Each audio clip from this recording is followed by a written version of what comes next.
Assalamualaikum warahmatullahi wabarakatuh. Hari ini kita akan membahas materi tentang perilaku produsen dalam perspektif ekonomi Islam. Istilah produksi tentunya sudah tidak asing bagi kita ya. Setiap hari kita mendengar istilah tersebut. Dalam ilmu ekonomi sedikitnya ada 3 hal aktivitas pokok, yaitu yang pertama adalah produksi, yang kedua adalah konsumsi, dan yang ketiga adalah distribusi. Banyak sekali pengertian produksi yang dikemukakan oleh para ekonom muslim. Di antaranya adalah pendapat yang dikemukakan oleh Manzar Khaff. Beliau menyatakan bahwa kegiatan produksi dalam perspektif Islam itu sebagai usaha manusia dalam memperbaiki kondisi fisik dan material serta moralitas manusia sebagai sarana untuk mencapai tujuan hidup, yaitu memperoleh kemaslahatan di dunia dan di akhirat.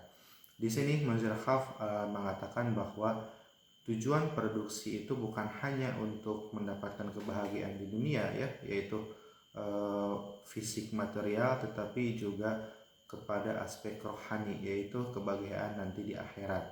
Nah, yang kedua adalah pendapat yang dikemukakan oleh Najatullah Siddiqi. Beliau mengatakan bahwa kegiatan produksi itu sebagai penyediaan barang dan jasa dengan memperhatikan nilai keadilan dan kemaslahatan bagi masyarakat. Dalam pandangannya, selama produksi itu masih bertindak adil dan membawa kebajikan bagi masyarakat, maka ia telah bertindak Islami. Nah, di sini berbeda dengan apa yang dikemukakan oleh Manzar Khaff. Najatullah Siddiqi lebih menekankan bahwa proses produksi itu harus bertindak secara adil dan mendatangkan kebajikan bagi manusia. Yang ketiga adalah pendapat yang dikemukakan oleh M.A. Manan ya. Beliau melihat produksi sebagai penciptaan guna utility agar dapat dipandang sebagai utility, dan dengan demikian meningkatkan kesejahteraan ekonomi. Maka barang dan jasa yang diproduksi itu haruslah barang dan jasa yang diperbolehkan secara agama, yaitu barang dan jasa yang dihalalkan dan mendatangkan keuntungan bagi manusia.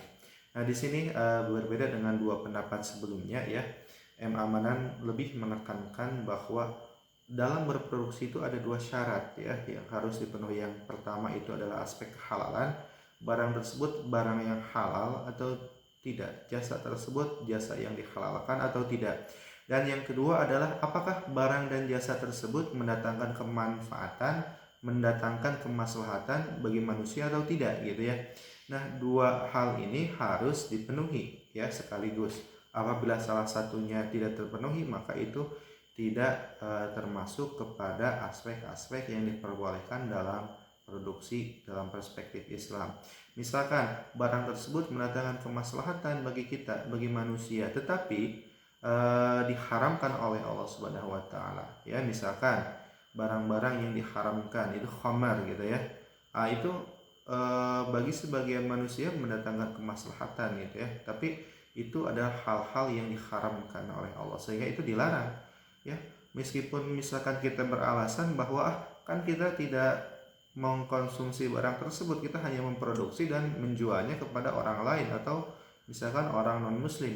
Nah, di dalam sistem ekonomi Islam hal tersebut tetap dilarang. Produksi barang-barang yang diharamkan itu tetap tidak boleh di dalam Islam, meskipun tidak untuk dikonsumsi oleh dirinya sendiri ya. Nah, dari 3 pengertian tersebut kita dapat simpulkan bahwa produksi dalam perspektif ekonomi Islam itu adalah suatu kegiatan untuk menciptakan dan menambah nilai guna suatu barang dan jasa yang halal dan memberikan manfaat bagi manusia ya. Sekali lagi, barang dan jasa yang diproduksi itu harus halal dan menguntungkan bagi manusia. Nah, tadi sudah disebutkan bahwa ada 2 hal gitu ya kegiatan dalam produksi itu. Yang pertama adalah membuat barang dan jasa, dan yang kedua adalah menambah nilai guna atau utility ya barang dan jasa tersebut. Nah, jadi bukan hanya membuat barang dan jasa saja, barangnya mungkin tetap gitu ya, tetapi nilai gunanya ditambah ya, nilai ekonomisnya ditambah sehingga hal tersebut bisa dikatakan sebagai sebuah proses atau kegiatan produksi. Misalkan seperti kayu, ketika itu dirubah atau dibentuk menjadi meja atau kursi, maka itu mendapatkan nilai tambah.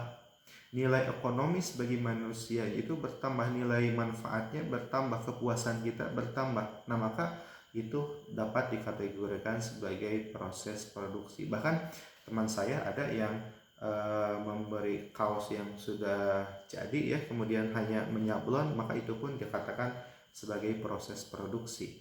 Kemudian teman saya yang lain itu memberi kerudung yang sudah jadi, kemudian ditambahkan neci saja gitu ya, dan itu pun menambah nilai guna, menambah nilai ekonomis barang tersebut, dan dapat dikatakan sebagai proses produksi ya.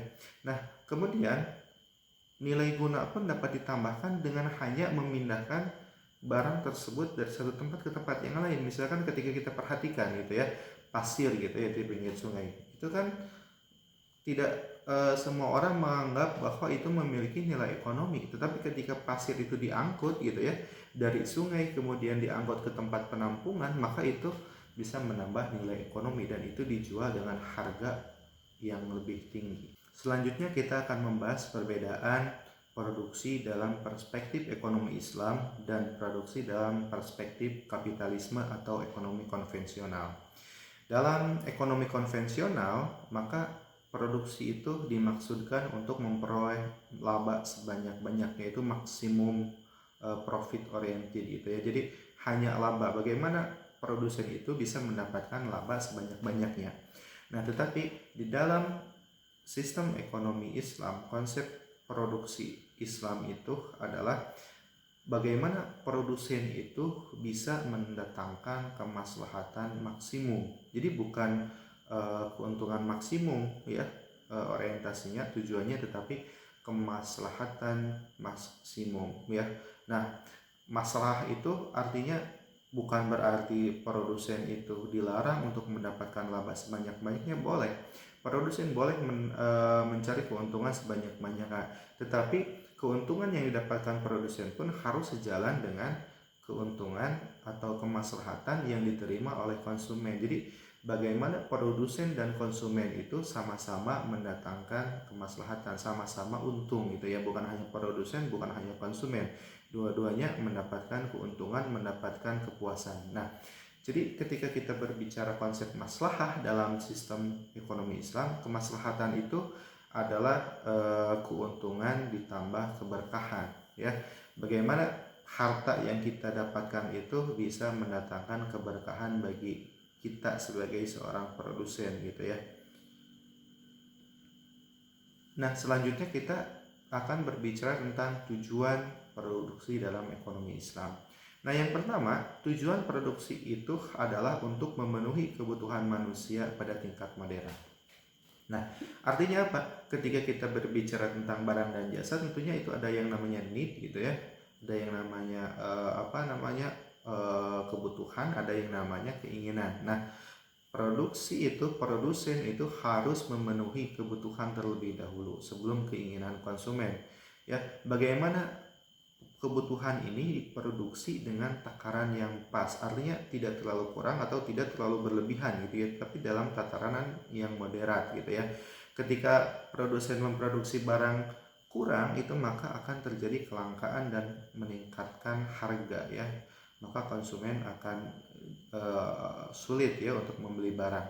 Nah, sebaliknya ketika produsen memproduksi barang terlalu banyak gitu ya, maka itu akan mendatangkan kemubaziran gitu ya. Tidak semuanya akan terserap, akan dikonsumsi, bahkan sebagian akan terbuang sia-sia gitu ya.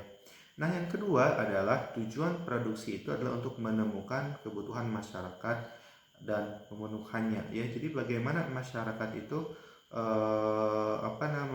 bisa mengetahui apa barang yang dia butuhkan gitu ya. Nah, barang apa saja yang sangat ia butuhkan, yang sangat bermanfaat bagi dia. Nah, tentunya produsen di sini harus melakukan sebuah edukasi atau promosi kepada masyarakat, sosialisasi terhadap kegunaan ya dari setiap barang yang dia produksi sehingga konsumen itu memahami gitu ya. Nah, yang ketiga adalah menyiapkan penyediaan barang dan jasa pada masa depan. Ketika kita berbicara produksi, bukan hanya untuk memenuhi kebutuhan kita sekarang, tetapi bagaimana kebutuhan kita di masa yang akan datang itu tidak terganggu gitu ya. bagaimana kebutuhan kita di masa datang itu bisa terpenuhi gitu ya. Nah, jadi itu adalah produksi yang berorientasi kepada masa depan gitu ya. Jangan sampai ketika kita berproduksi pada hari ini gitu ya, memproduksi barang banyak tanpa memikirkan generasi penerus ya, sumber daya kita habiskan sekarang, kita pakai sekarang, nanti generasi penerus kita tidak memiliki sumber daya lagi untuk diproduksi. Nah itu. Nah yang keempat adalah produksi itu adalah tujuannya adalah pemenuhan sarana bagi kegiatan sosial dan ibadah kepada Allah. Jadi bagaimana barang-barang yang diproduksi itu bisa untuk meningkatkan keimanan kita, ketakwaan kita kepada Allah. Bagaimana barang yang diproduksi itu bisa menjadi sarana kita dalam taqarrub ilallah. Nah selanjutnya adalah kaidah dalam berproduksi. Ini sedikitnya ada 4 ya, kaidah dalam berproduksi.